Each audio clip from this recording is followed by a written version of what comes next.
5వ వచనంలో కీర్తనకారుడైనటువంటి భక్తుడు మాట్లాడుతున్నటువంటి కీర్తన గ్రంథం 39వ అధ్యాయం 5వ వచనంలో భక్తుడైనటువంటి కీర్తనకారుడు చెప్తా ఉన్నాడు, నా దినముల పరిమాణము నీవు బెత్తడంతగా చేసి ఉన్నావు, నీ సన్నిధిని నా ఆయుష్కాలం లేనట్టే ఉన్నది. ఎంత స్థిరుడైనను ప్రతి వాడును కేవలము వట్టి ఊపిరి వలె ఉన్నాడు అని కీర్తనకారుడు చెప్తా ఉన్నాడు కదా. ఇది మనకు కంఠోపాఠంగా రావాలి, కంఠద వాక్యం అయిపోవాలి. కీర్తనలు 39వ అధ్యాయం 5వ వచనం అనగానే మనకేం గుర్తుండిపోవాలి అంటే 3 వారాల నుంచి దీన్నే ధ్యానం చేసుకుంటా ఉన్నాం. ఏమంటా ఉన్నాడు కీర్తనకారుడు, నా దినముల పరిమాణము నీవు ఎత్తడంతగా చేసి ఉన్నావు, నీ సన్నిధిని నా ఆయుష్కాలం లేనట్టే ఉన్నది. ఎంత స్థిరుడైనను వట్టి ఊపిరి వలె ఉన్నాడు. ప్రతి వాడు కేవలం వట్టి ఊపిరి వలె ఉన్నాడు. అంటే ఏం గుర్తు చేస్తా ఉంది అంటే, దేవుడు మనిషి ఆయుష్ని వట్టి ఊపిరి, అది శాశ్వతంగా ఉండేది కాదు, అది అస్థిరమైనది కానీ స్థిరమైనది కాదు. మన కొరకు పరలోకమందు ఒక స్వాస్థ్యం సిద్ధపరచబడి ఉంది, అది స్థిరమైనది, అది శ్రేష్టమైనది. అందుకే అదే పత్రికలు అన్నాడు, ఇదిగో మీరు ప్రియులారా, మీరు యాత్రికులను పరదేశులనై ఉన్నారు కాబట్టి ఇదిగో మీరు కొరకు శ్రేష్టమైనది పరలోకమందు ఒక స్వాస్థ్యం ఉంది. యేసుప్రభువు వారు కూడా చెప్తున్నాడు 14వ అధ్యాయం వాక్యంలో, ఇదిగో నేను మీ కొరకు స్థలం సిద్ధపరచా, నేను వెలుచున్నాను, ఇదిగో నేను మరలా వస్తాను, నేను మిమ్మల్ని తీసుకుని వెళ్తాను. అంటే మనిషి శాశ్వతుడు, ఆ పేరుగాంచినటువంటి వాడు కూడా ఒకనొక దినాన మరణించక తప్పదు. కాబట్టి మనము ఈ అస్థిరమైనటువంటి జీవిత ప్రయాణంలో స్థిరమైన వాటి మీదనే మనము దృష్టి నిలుపుకున్నట్లయితే ఒకనొక దినాన మనం నిద్రించినప్పుడు ఆ స్థిరమైనటువంటి స్వాస్థ్యంలో పాలు పంచుకునే భాగ్యాలు ప్రభు మనకు ఇస్తాడు. ఈ రోజు ఒక విషయాన్ని మనం ధ్యానం చేద్దాం, చదువుతాం. 1 పేతురు పత్రికలో, పేతురు రాసినటువంటి 1 పత్రిక 5వ అధ్యాయం 9వ వచనంలో, బైబిల్ గ్రంథం ఉన్న ప్రతి ఒక్కరు కూడా పేతురు రాసినటువంటి 1 పత్రిక 5వ అధ్యాయం 9వ వచనం, లోకమందున్న మీ సహోదరులందు ఈ విధమైన శ్రమలే నెరవేర్చున్నవని ఎరిగి విశ్వాసమందు స్థిరులై వానిని ఎదురించుడి అని పేతురు గారు, అపోస్తలుడైన పేతురు గారు సంఘాన్ని ఉద్దేశించి, ప్రియులను ఉద్దేశించి, సహోదరులను ఉద్దేశించి రాస్తున్న మాట ఏంటంటే, ఇదిగో లోకమందున్నటువంటి మీ సహోదరులలో కూడా ఈ విధమైన శ్రమలే నెరవేర్చున్నవి, అవి జరుగుచున్నవి అని ముందు నువ్వు ఎరిగి ఉన్నట్లయితే నీవు కలిగి ఉన్నటువంటి విశ్వాసంలో నువ్వు స్థిరులై ఉంటావు. రెండోది, నువ్వు ఎదిరిస్తావు అని చెప్పి మనం అనుకునే విషయం ఏంటంటే, శ్రమలు నాకే వస్తున్నాయి, శ్రమలు నా కుటుంబానికి వస్తున్నాయి, శ్రమలు నా కుటుంబాన్ని తాకుతున్నాయి, లేదా శ్రమలు నన్నే ఎక్కువగా వెంటాడుతున్నాయి. ఈ ఆర్థిక ఇబ్బందులు, ఈ సమస్యలు, ఈ అప్రబాధలు, శోధనలు ఇవన్నీ నాకే వస్తున్నాయని అనేకంటే, ఇక్కడ పేతురు గారు అంటాడు, ఈ విధమైన శ్రమలు లోకమందే ఏమన్నాడు, లోకమందున్న మీ సహోదరులందరిలో కూడా ఈ విధమైన శ్రమలే లోకంలో ఉన్న సహోదరులందరికీ ఈ విధమైన శ్రమలే చెప్పాలి. ఏమన్నాడు, లోకంలో ఉన్న సహోదరులందరికీ ఈ విధమైన శ్రమలే నెరవేరుచున్నవని ఎరగాలన్నాడు. ఎలా ఎరగమన్నాడు? రక్షింపబడిన నీవు గుర్తు పెట్టుకోవాలి. ఏంటి? శ్రమలు నీ కొరకే కాదు, లోకమందున్న ప్రతి సహోదరునికి కూడా శ్రమలు కలుగుచున్నాయి.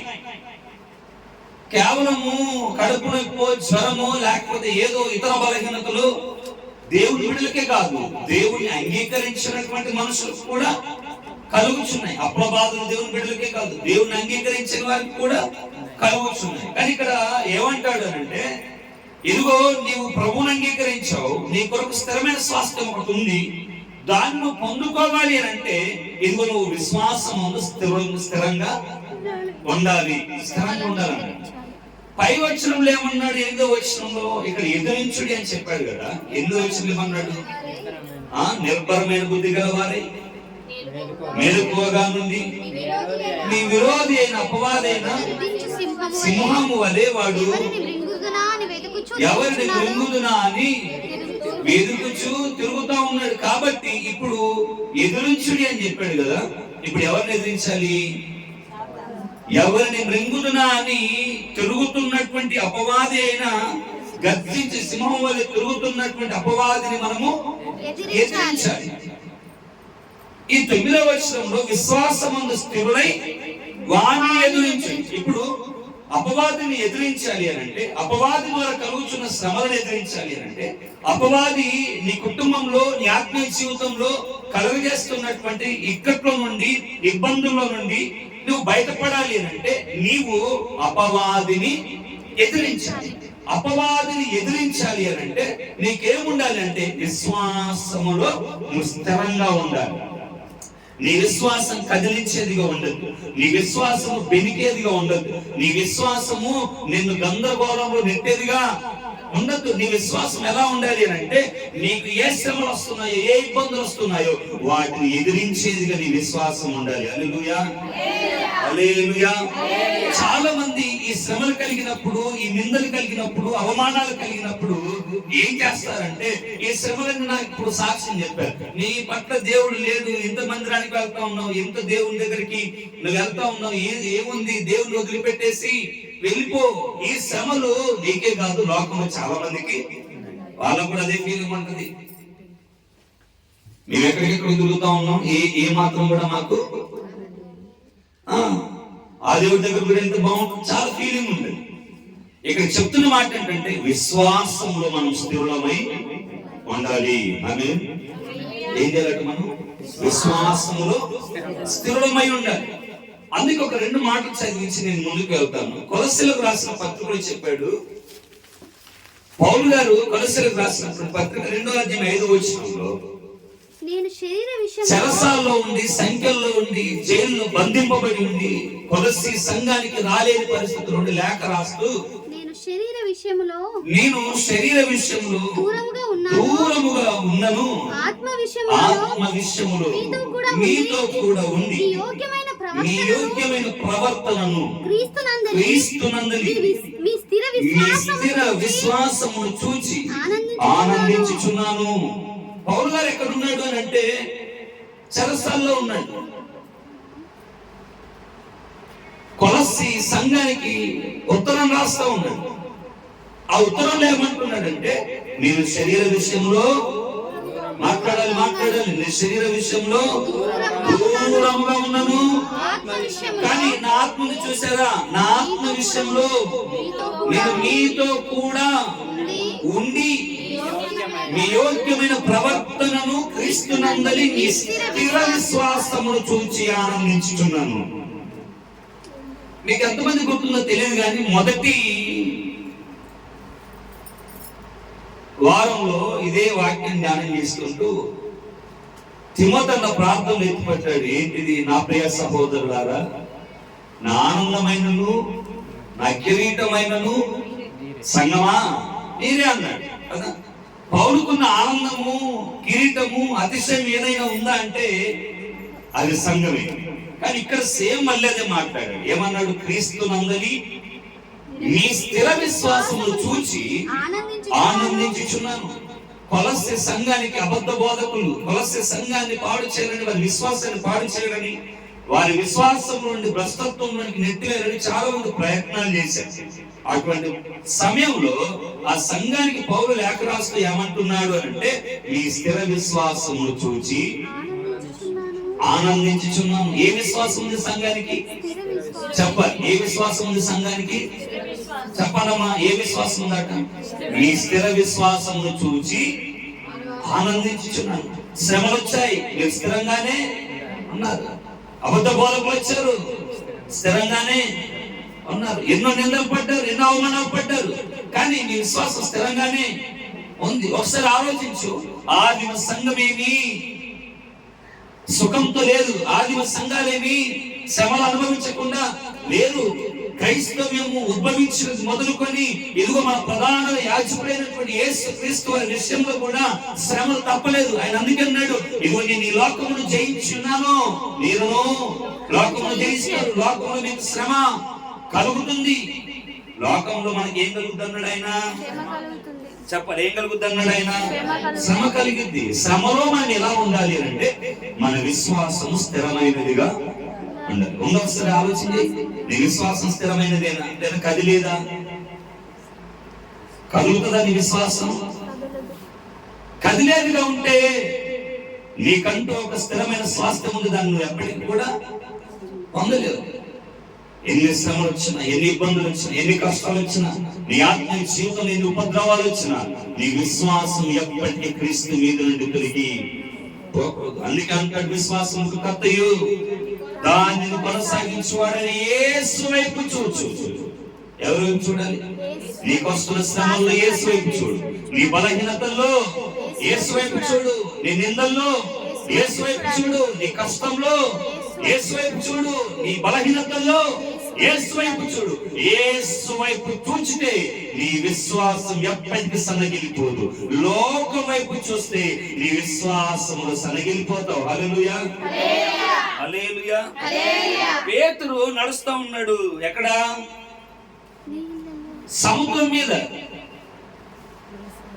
పేతురు ఎప్పుడు మునిగిపోయాడు? ఎప్పుడు మునిగిపోలేదు అని అంటే పేతురు యేసు వైపు చూసినంత సేపు మునిగిపోలేదు. ఎప్పుడైతే గాలిని చూచాడో మునిగిపోతా ఉన్నాం. యేసు వైపు చూసినాడు ఎప్పుడు సిగ్గుపడు. యేసు వైపు చూసినాడు ఎప్పుడు మునిగిపోడు. యేసు వైపు చూసినాడు ఎప్పుడు అవమానపడు. యేసు వైపు చూసినాడు ఎప్పుడు కూడా ఎక్కడ కూడా తలదించుకున్న పరిస్థితి ఉండదు. ఎందుకంటే మనం ఆరాధిస్తున్న దేవుడు రాజులకు రాజు, ప్రభువులకు ప్రభువు, ఆయన సర్వాధికారులు కలిగినటువంటి దేవుడు. కాబట్టి మన ఆత్మీయ జీవితంలో మనం యేసును మాత్రమే చూడాలి కదా. అప్పుడు మన విశ్వాసం స్థిరంగా ఉంటుంది. హల్లెలూయా. కానీ మన ఆత్మీయ జీవితంలో మొదట ఎలా ఉంటామనంటే పౌలు గారు చెప్పాడండి. హెబ్రీయులకు రాసిన పత్రిక చదువుదాం ఒకసారి. 3వ అధ్యాయం 15వ వచనం చదువుదాం ఒకసారి. హెబ్రీయులకు రాసిన పత్రిక 3వ అధ్యాయం 15వ వచనంలో కొంతమంది జీవితాలు ఇలా ఉంటాయి. 3:15. హెబ్రీయులకు రాసిన పత్రిక 3వ అధ్యాయం 15వ వచనంలో మీ హృదయములను కఠినపరచుకొనకూడని ఆయన చెప్పాను కనుక పాపము వలన కలుగు భ్రమ చేత మీలో ఎవడును కఠినపరచబడకుండునట్లు నేడు అను సమయం ఉండగానే మొదట నుండి అది కూడా 14వ వచనం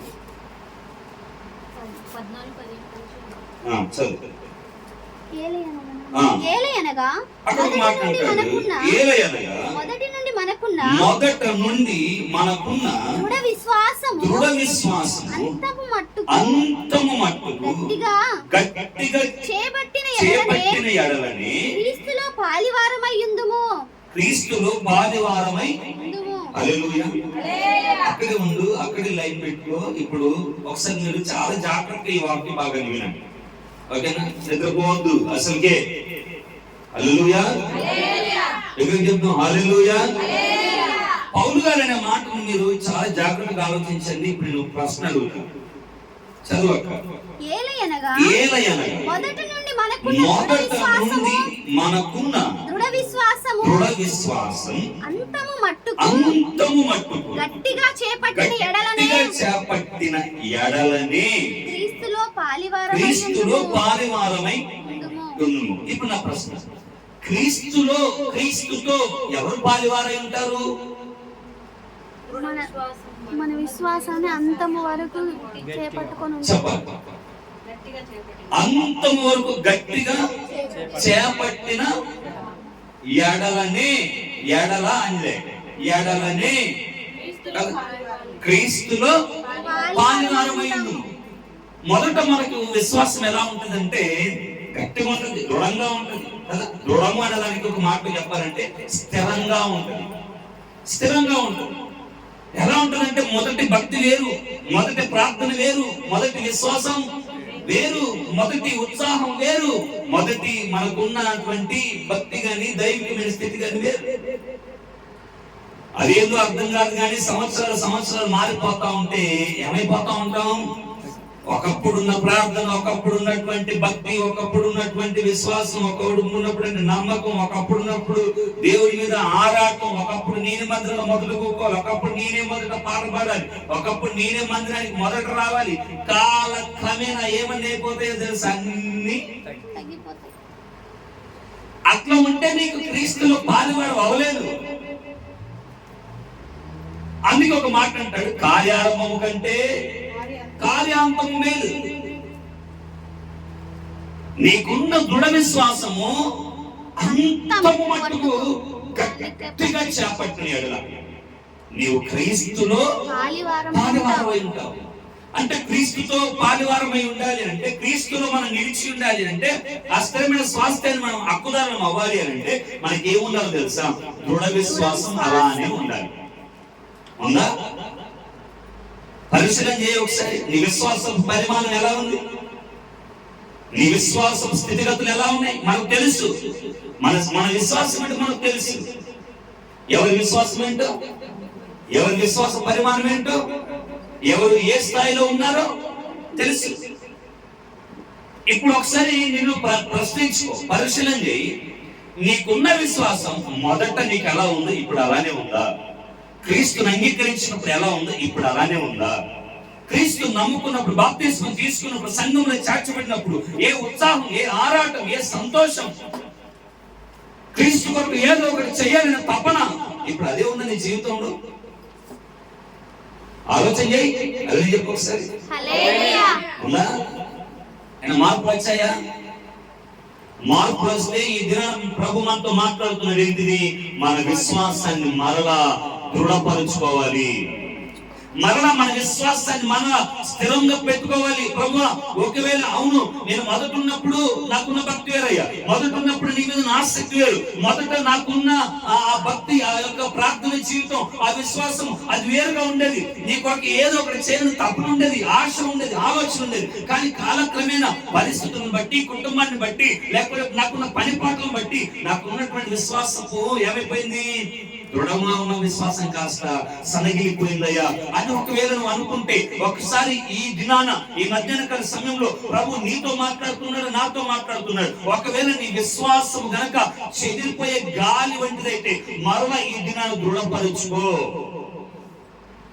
అర్థమైందా? మన విశ్వాసాన్ని ఏం చేయాలంటే మళ్ళీ అంటే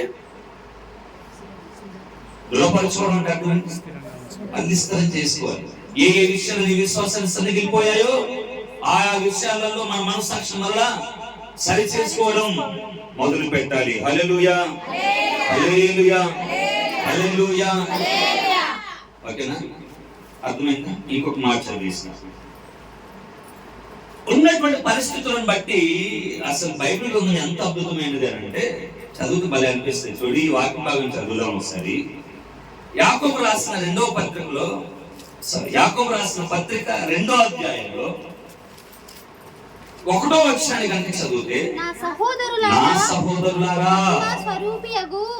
మహిమ స్వరూపియగు మన ప్రభువైన యేసు క్రీస్తుని గూర్చిన విశ్వాస విషయములో మోమాటము గలవారై ఉండకుడి. హల్లెలూయా. ఎంత అద్భుతంగా ఉంది మాట. అర్థమైందా? ఏముంటుందో తెలుసా మనకు? మొహమాటం. ఏంటి మొహమాటం ఉంటుందా అంటే, ఈ మాట నాకు నైట్ ఇంటికి వచ్చేసరికి 1 గంట అయింది. అట్లనే ఇంకా మనం పడుకుంటే ఉదయం లేచి వాక్యం ధ్యానించలేదని చెప్పేసి అలానే నైట్ 1 గంట నుంచి వాక్యం అంత ప్రిపేర్ అవుతా ఉంటే ఈ మాట వచ్చేసరికి ఒక్కసారి ఎవరికి తెలిసింది? నిజమేగా ప్రభా, ఏంటంటే విశ్వాస విషయంలో భలే చెప్పాడు యాకోబు రాసిన పత్రిక. ఉన్నటువంటి పరిస్థితులు అలే ఉన్నాయి, ఏం చేయాలో అర్థం కాదు. దృఢ విశ్వాసం సన్నగిలిపోతే మోమాట పడే విశ్వాసం వస్తుంది అని అర్థం. అర్థమైందా? నీకున్న దృఢ విశ్వాసం ఉంది చూసావా? ప్రభువా, చావైనా బ్రతుకైనా నేను నీతోనే ఉంటా ప్రభువా, ఏ నష్టమైన నీతోనే ఉంటా, నేను విడిచిపెట్ట, నీ కొరకు నా ప్రాణం ఇచ్చేస్తా. అస్సలు ఎన్ని అవమానాలు వచ్చినా, ఎన్ని ఉపద్రవాలు వచ్చినా, ఎన్ని నిందలు వచ్చినా ప్రభువా, అస్సలు నీ దగ్గర నుంచి వెళ్ళి నన్ను వెడబాపేది ఏది కూడా లేదు. అంటే దృఢ విశ్వాసం ఉంది చూసావా? కొంచెం శ్రమలు రాగానే, కొంచెం నిందలు రాగానే, కొంచెం లోకం నుంచి కొంచెం బయట నుంచి ఉపద్రవాలు రాగానే, ఇబ్బందులు రాగానే ఏమొస్తుందో తెలుసా? ఇప్పుడు మోమాటము కలిగిన విశ్వాసం వస్తుంది. హల్లెలూయా. ఏంటి ఇప్పుడు మోమాటం? ఏంటి మోమాటం? మోమాటం అంటే ఏంటి? మొహమాటం అంటే అర్థం ఏంటి? మొహమాటం అంటే అర్థం ఏంటి? మీరు తెలియకుండా మరి మాట్లాడుతున్నారా? మొహమాట పడకు రా మా ఇంటికి అంటారు మీరు. మొహమాట పడకండి అంటారు. మొహమాటం అంటే అర్థం ఏంటి?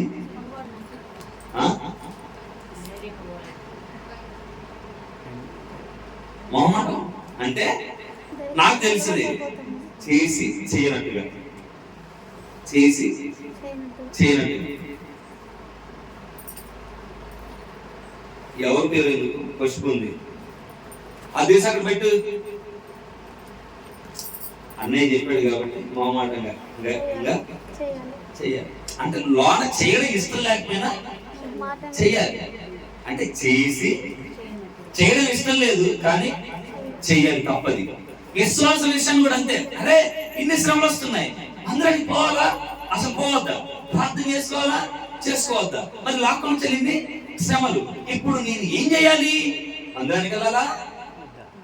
ఎందుకడా ఉండాలా?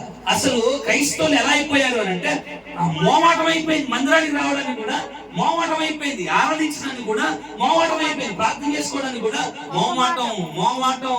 అది ఉన్నద్దు నీలో ముందు. అర్థమైందా? స్థిర విశ్వాసంలో ఇది ఉండదు. వారం పోకపోతే ఏమనుకుంటాడు? ఏంటి మోమాటం? ఎవరి కోసం వచ్చేది? ఎవరి కోసం? మందిరానికి ఎవరి కోసం మనం వచ్చేది? వారం పోకపోతే అమ్మగారు ఏమనుకుంటారు? వారం పోతే అయ్యగారు ఏమనుకుంటారు? ఏదైనా పని చెప్తే చేయకపోతే ఈ మోమాటం ఉండద్దు. ఒక స్థిర విశ్వాసకి మోమాటం ఉండదు. స్థిర విశ్వాసం, స్థిరం అంటే అర్థం ఏంటి? పాతుకుపోయిన వాడు అని అర్థం కదా. ఒక మాట చెప్పండి, అప్పుడప్పుడు మా మమ్మంటది గజ్జి తగులుకున్నట్టు. అర్థమైందా? అంటే అర్థం ఏంటి? ఏదేమైనా ఇంకా వదిలిపెట్టే ప్రసక్తి. అంటే స్థిర విశ్వాసం అంటే నీ ఆత్మీయ జీవితంలో, నీ భక్తి జీవితంలో, నీ ప్రార్థన జీవితంలో, నీ విశ్వాస జీవితంలో పాతుకుపోవాలి. సంఘంలో క్రీస్తులో పాతుకొని పోవాలి. ఇంకా మోమాటం రాకూడదు. అది శ్రమైన మోమాటం రావద్దు, నిందైన మోమాటం రావద్దు, ఇబ్బందులైన మోమాటం రావద్దు. మొహమాటం వచ్చిందా ఎడబాటు వస్తుంది దేవుడితోని. చాలా మంది జీవితాలు ఇదే జరుగుద్ది. మోమాటము గలవారై మీరు ఉండకండి అని చెప్పాడు. ఏ విషయంలో? విశ్వాస విషయంలో. చెప్ప విశ్వాస విషయంలో మొహమాటము గలవారై ఉందా? ఒకవేళ మొహమాటం లోకం ఏమనుకుంటుందో, దేవుడు ఏమనుకుంటాడు? ఈ మొహమాటం ఉందా? ఒకవేళ ఈ మొహమాటం ఉంటే ప్రభు ఏమంటాడంటే, ఒకవేళ విశ్వాస విషయంలో నీకు మొహమాటం ఉంటే అలా మీరు ఉండద్దు, అలా ఉండకూడదు. మరి ఎలా ఉండాలి? నీ విశ్వాసం స్థిరమైనదిగా ఉండాలి. మొహమాటం అనేది నీ విశ్వాస జీవితంలో, నీ ఆత్మీయ జీవితంలో ఉండద్దు. మొహమాటం ఎందుకు నీకు నాకు అర్థం కాదు. సంఘ విషయంలో మొహమాటంతో కూడిన ఐక్యత గాని, ఆ ప్రార్థన గాని, ఆ విశ్వాసం, ఆ సహవాసం ఎందుకు? ఇది జీవం గల దేవుని సంఘం. ఇది ఇక్కడే మొహమాటాలు ఉంటే పర్వకాజ్యంగా అలా అక్కడ మొహమాటం లేని ఉంటే అర్థమైందా? మన విశ్వాసం విషయంలో మొహమాటం గలవారమై ఉండదు. హెబ్రీయులకు రాసిన పత్రిక చదువుదాం ఒకసారి. 10వ అధ్యాయం 38వ వచనంలో, హెబ్రీయులకు రాసిన పత్రిక 10వ అధ్యాయం 38వ వచనం, నా ఎదుట నీతిమంతుడైన వాడు విశ్వాస మూలముగా జీవించును గాని అతడు వెనుక తీసిన ఎడల అతని యందు నా ఆత్మకు సంతోషము. వెనుక తీసేవాడు ఎవడు అంటే ఇగో ఈ మోమాటం కలిగిన విశ్వాసం. హల్లెలూయా. ఏమన్నాడు అక్కడ? నా ఎదుట చెప్పాలి. బైబిల్లో చెప్పండి. నా ఎదుట నీతిమంతుడైన వాడు విశ్వాసం మూలముగా జీవించును గాని ఎందుకన్నాడు? నీతిమంతుడు అయితే, స్థిర విశ్వాసం కలిగిన వాడు అయితే నువ్వు జీవిస్తావు, క్రీస్తులో నీవు ఉంటావు. కానీ ఏ విషయంలో? క్రీస్తు విషయంలో నీకున్న విశ్వాస విషయంలో వెనుక తీసిన ఎడల దేవుని ఆత్మ అతని యందు, నీలో, నీ యందు, నిన్ను బట్టి దేవుని ఆత్మకు సంతోషము ఉండదు. అంటే దేవునికి ఏం కలిగింది అప్పుడు? బాధ కలిగింది, దుఃఖం కలిగింది. విశ్వాస విషయంలో, భక్తి విషయంలో, ప్రార్థన విషయంలో, సంఘ విషయంలో మోమాటం ఉంటే నీ యందు దేవుడు సంతోషించే స్థాయి కాదు నీది. ఎబ్రీ 10:11 అన్నాడు, విశ్వాసం లేకుండా దేవునికి ఇష్టడై ఉండుట అసాధ్యం. ఆయన ఎందుకు వచ్చేవాడు? ఆయన ఉన్నాడని తను వెతుకు వారికి ఫలము దయచేవాడు నీవు నమ్మవలను కదా. ఎలా ఉంది నీ విశ్వాసం? ఆలోచన చేయి. వెనక తీస్తున్నావా? వెనక పడిపోతున్నావా? ఒకవేళ నువ్వు వెనక తీసిన ఎడల నీ యందు ఆయన ఆత్మకు సంతోషం. దేవుడు మనల్ని బట్టి సంతోషించాలి అని అంటే మనం విశ్వాస విషయంలో వెనక పడిన వారముగా.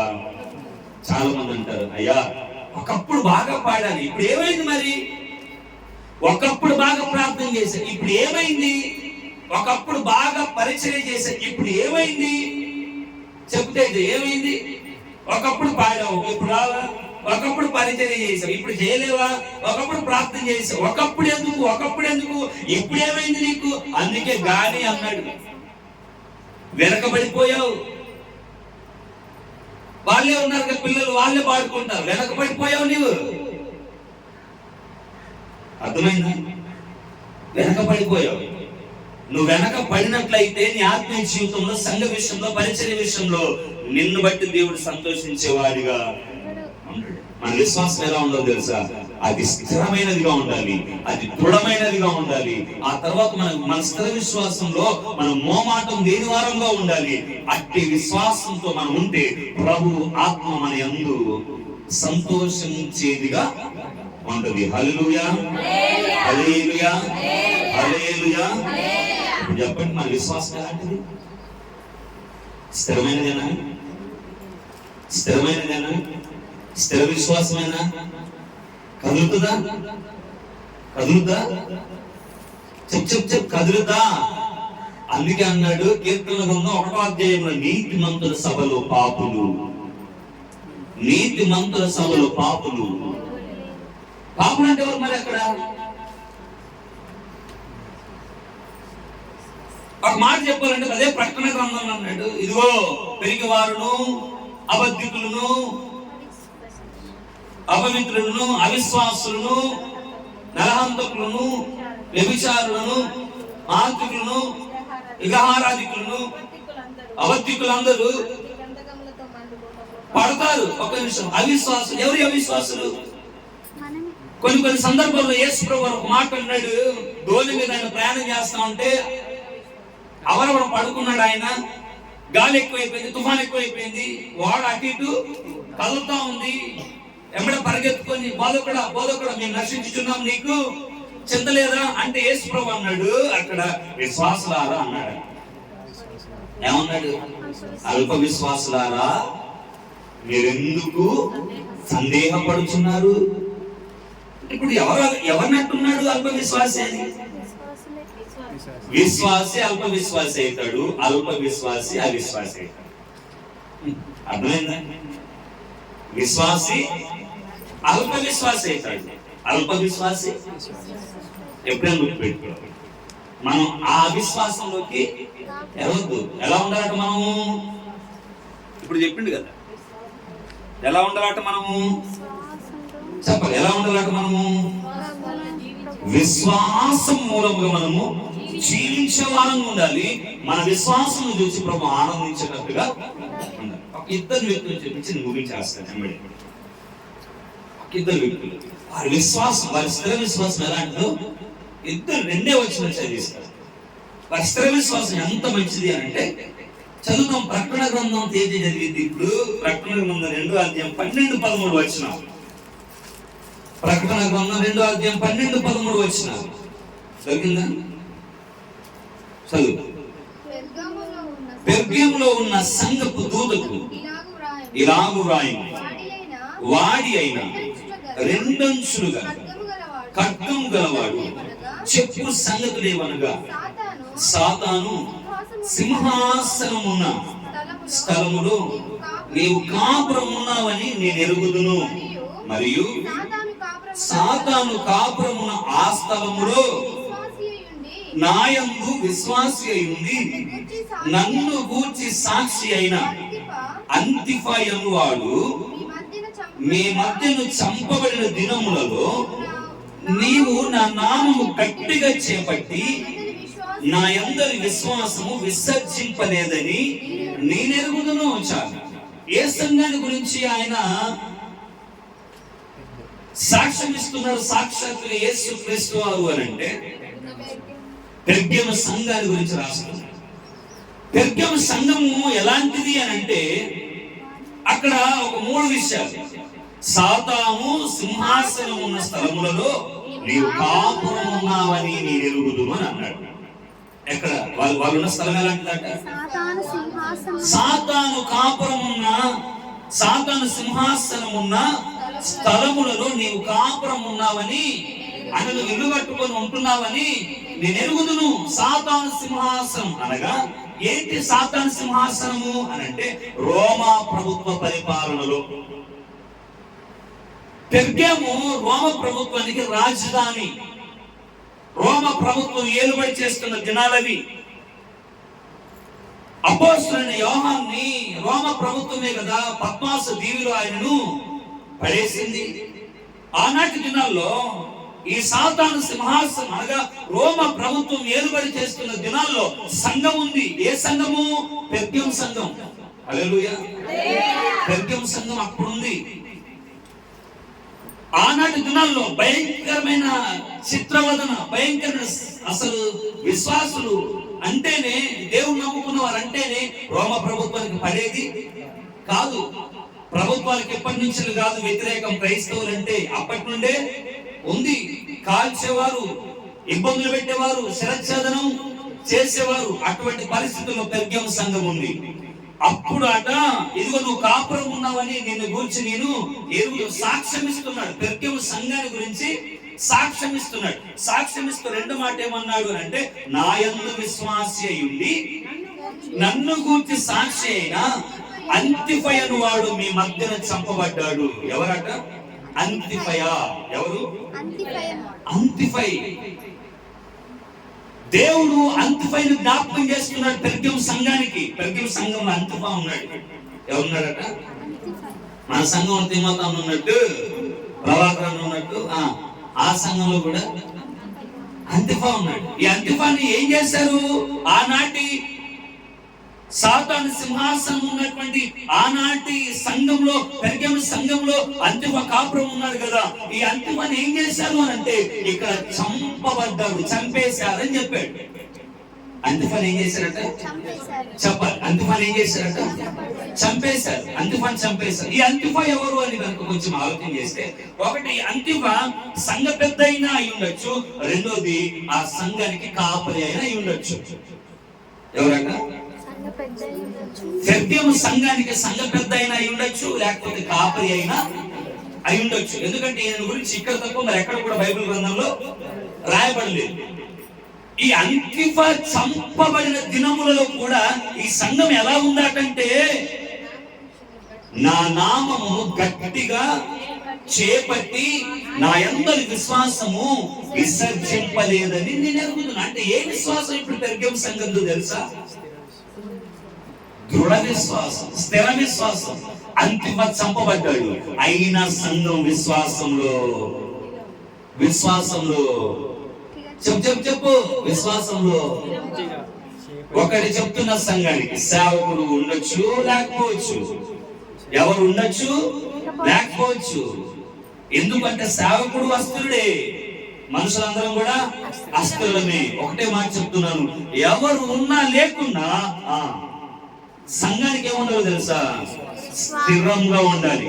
మా సేవకుడు లేడు, లేదా మా సేవకుడు లేదు, లేకపోతే మా సంఘ పెద్ద లేడు, లేకపోతే మాకు వెన్నుముకగా ఉండేవారు లేరు, ఈరోజు మేము కోల్పోయాము అనే బలహీనమైన స్థితిలోనికి సంఘము వెళ్ళద్దు. ఎలా ఉందో తెలుసా?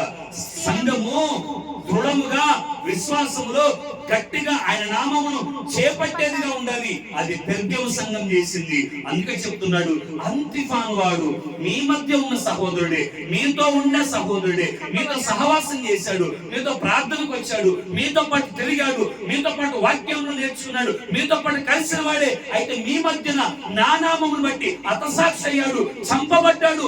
అయినను అతని చావును చూసి సంఘమా మీరు భయపడలేదు, సంఘమా మీరు బెదరలేదు. ఏం చేశారు? నా నామమును మీరు గట్టిగా చెప్పాలి. ఏం చేశారు? నా నామమును మీరు గట్టిగా చేపట్టారు. అంటే వారి విశ్వాసం ఎలాంటిది? ఆయన చెప్పాడు, మీరు నా నామమందు విశ్వాసమును మీరు విసర్జించనే చెప్పాలి. విసర్జింపనే. హల్లెలూయా, హల్లెలూయా. మన విశ్వాసం ఎలా ఉండాలి? ఏ పరిస్థితులు ఎదురైనా, ఏ సమస్యలు ఎదురైనా, ఏ కష్టాలు ఎదురైనా, ఏ నిందలు ఎదురైనా కదా, ఏది ఏమైనా మనం విశ్వాసం విషయంలో స్థిరంగా. అంతిఫాను వాడు చంపబడిన సైతం సంఘం విశ్వాసాన్ని కోల్పోలేదు. అలా మనం ముందుగాక. హల్లెలూయా, హల్లెలూయా. రెండో లేఖనం చూపించి నేను ముగించేస్తాను. చదువుదాం ఒకసారి. మార్క్స్ వార్త 10వ అధ్యాయము. మార్క్స్ వార్త 10వ అధ్యాయం 46 నుండి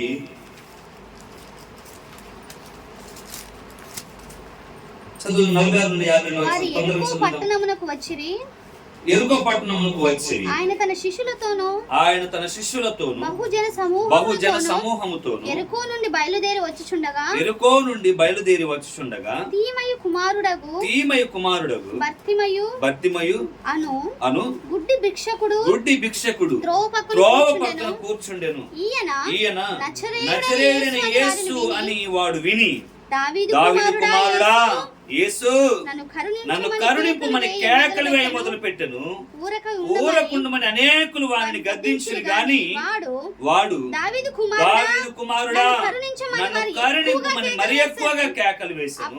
అప్పుడు యేసు నిలిచి వారిని పిలువుడని చెప్పగా వారు గుడ్డి వారిని పిలిచి, ధైర్యము తెచ్చుకొనుము, ఆయన నిన్ను పిలుచుచున్నాడు, లెమ్మని వానితో చెప్పిరి. అంతట వాడు బట్టను పారవేసి దిక్కున లేచి యేసునకు వచ్చెను. యేసు నేను నీకేమి చేయగోరుచున్నాను అడగగా ఆ గుడ్డివాడు బోధకుడా నాకు దృష్టి కలుగుగా అనెను. అందుకు యేసు నీవు వెళ్ళుము, నీ విశ్వాసం నిన్ను స్వస్థపరచునని చెప్పెను. వెంటనే వాడు త్రోవను ఆయన వెంట చూపు పొంది వెళ్ళెను. హల్లెలూయా, హల్లెలూయా, హల్లెలూయా, హల్లెలూయా. ఇక్కడ ఏమంటున్నాడు చెప్పాలి. ఇక్కడ ఉన్న సందర్భం ఏంటి? ఓ గుడ్డి భిక్షాడు ఉన్నాడు. ఎవరున్నారు? కొంచెం గట్టిగా మాట్లాడాలి. ఎవరున్నారు చెప్పాలి. ఎవరున్నారు? గుడ్డి భిక్షగాడు ఒకరు ఉన్నారు. గుడ్డి భిక్షగాడు ఉంటే జరిగినటువంటి సంఘటన ఏంటి అని కనుక మనం ఆలోచన చేస్తే, గుడ్డి భిక్షవాడు ఒకడు ఉన్నాడు. అతని జీవితంలో గుడ్డివాడైపోయాడు. ఎక్కడున్నాడు? త్రోవ పక్కన కూర్చున్నాడు. ఆ త్రోవ నా దినాన యేసు ప్రభు వారు ఎరుక ప్రాంతం కూడా వెళ్తా ఉన్నాడు. యేసు అని విన్నటువంటి ఆయన, దావీదు కుమారుడా నన్ను కరుణించుకుని కేకలేసాడు. పక్కనున్న వారు ఊరుకోరా అని చెప్పి గద్దించారు. అయినా వినకుండా మరింత బిగ్గరగా కేకలు వేశాడు. కేకలు వేయగానే యేసు ప్రభు ఆగిపోయాడు. అతను నా ఎద్దుకు తీసుకుని రండి అని ఆయన చెప్పాడు. యేసు ప్రభు దగ్గరికి రాగానే యేసు ప్రభు ఏమన్నాడు అని అంటే, అసలు నీకేం కావాలని నేను కోరుకుంటున్నావు అని అంటే, అయ్యా నాకేమొద్దు ప్రభు, నాకు కళ్ళు లేవు, నాకు కళ్ళు కావాలి అని అంటే, ఇదిగో నువ్వు ధైర్యం తెచ్చుకో, నీ విశ్వాసం నిన్ను అంతే అయిపోయింది. ఇప్పుడు ఒక్క క్వశ్చన్ నేను వేస్తాను. ఏంటి ఆయన విశ్వాసం? ఏంటి విశ్వాసం? ఏంటి విశ్వాసం అని ఆలోచన చేస్తే ఒకటే ఒక వచనం నేను చదివి చూపిస్తాను. చదువుదాం. అదే 50వ వచనం చదువుదాం ఒకసారి. 50వ వచనం. అంతట వాడు బట్టను పారవేసి దిగ్గున లేచి యేసునొద్దకు వచ్చిన. హల్లెలూయా. అసలు ఎప్పుడైనా ఆలోచించారా ఈ విషయాన్ని? అసలు ఈ మాట ఎందుకు చదివించాను నేనంటే, మీరు భిక్షగానం చూసారా? బస్ స్టాండ్ లో చూసారా? చూడలేదా? చూసారా?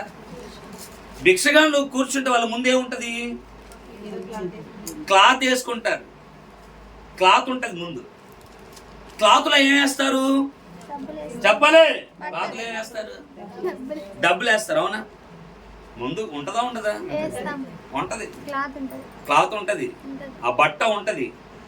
ఆ బట్ట మీద వాడు కూర్చుంటాడు. ముంగట ఎంత ఉంటది? మనం వేసే డబ్బులన్నీ ఆ బట్టలోనే వేసుకుంటాడు. ఇప్పుడు ఈ గుడ్డాడు కూడా ఏముంది?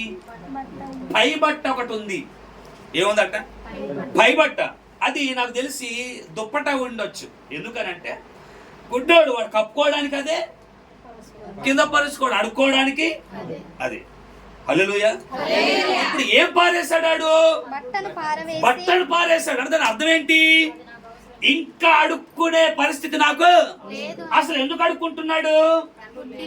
కాబట్టి ఇప్పుడు పై బట్టను పారేయడం అంటే అర్థం ఏంటి? ఇంకా నేను అడుక్కోనే. అంటే పై బట్టను పడేయడంలో అర్థం ఏంటో తెలుసా? అంత స్థిర విశ్వాసం ఉంది ఆడికి. ఇంకా నాకు ఈ బట్టతో అవసరమే లేదు. ఇంకా నేను బట్టను మరలా ముట్టను. మనకెలా ఉంటుందో తెలుసా? యేసు ప్రభు దగ్గరికి వస్తే అది అవుతుందో? ఆయన నన్ను ముడతాడు. అర్థమైందా? కానీ గుడ్డని విశ్వాసం చూడు, ఇంకా నాకు ఈ బట్టతో అవసరం లేదు. ఒకవేళ ఆ పై బట్టను గనక మనలాంటి వాళ్ళు అయితే ఏం చేస్తామో తెలుసా? మరి ఏమో ఆయన పిలిచాడు కానీ ఆ పై బట్టను కూడా పట్టుకొని జేబులు పెట్టేసుకొని ప్రభు రానైతే వచ్చిన. అప్పుడు ఆయన ఏమంటాడు తెలుసా? నీ విశ్వాసమే నీకు అగులు కాకంటే మనలో విశ్వాసం లేదు. విశ్వాసం లేదన్న దానికి గుర్తింపు ఏంటిది? పై బట్ట. అర్థమైందా? మనం అప్పుడప్పుడు ఏ పనులు చేస్తూ ఉంటాం. ఏంటిది? మోమాటం కలిగిన విశ్వాసం ఉంది అని చూపెడతావు, కానీ ఏదో ఒకటి వెనక. కానీ ఆ గుడ్డోడు ఏం చేస్తాడో తెలుసా? పై బట్టను పారవేసి అని ఉంది అక్కడ కదా. పై బట్టను అంటే దాని ఎంత విశ్వాసం ఉంది యేసు ప్రభు మీద ఆయనకు. ఇంకా నాకు ఈ బట్టతో అవసరమే లేదు, ఇంకా నేను అడుక్కోనే. అంత స్థిర విశ్వాసం. మన జీవితంలో కూడా మనకు ఆ విశ్వాసం ఉండాలి. అర్థమైందా? నీ సోర్సెస్ మీద కాదు. ఏమంటారు సోర్సెస్? నీకున్నటువంటి వనరుల మీద కాదు. నీకున్నటువంటి వనరుల మీద కాదు. ఎవరి మీద ఆధారపడాలి? గుడ్డోడుకున్న ఒకటే ఒక వనరు ఏంటి? ఒకటే ఒక సోర్సెస్ ఏంటంటే పై బట్ట. గుడ్డ వరుసుకోవాలి, డబ్బులు అడుక్కోవాలి. బట్టనే పడేశాడంటే ఇంకా నేను అడుక్కునే స్థితి నాకు.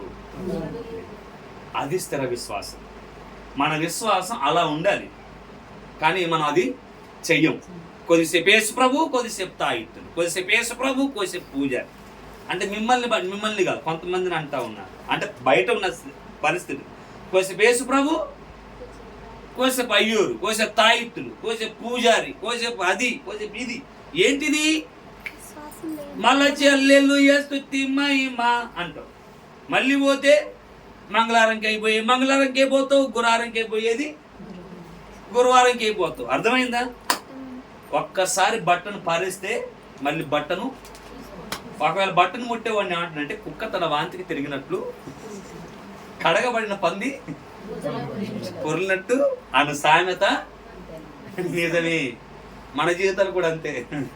మందిరానికి వచ్చేసి పై బట్ట ఆడ పెడతా ఉన్నాం, మళ్ళీ పోయినప్పుడు యాడుంది నా బట్ట అని ఎత్తుకోండి. అట్లా ఉండదు. మన విశ్వాస విషయంలో స్థిరులుగా ఉండాలి. అట్టి కృప పరిశుద్ధాత్మ దేవుడు మనకు అనుగ్రహించును గాక. హల్లెలూయా. హల్లెలూయా.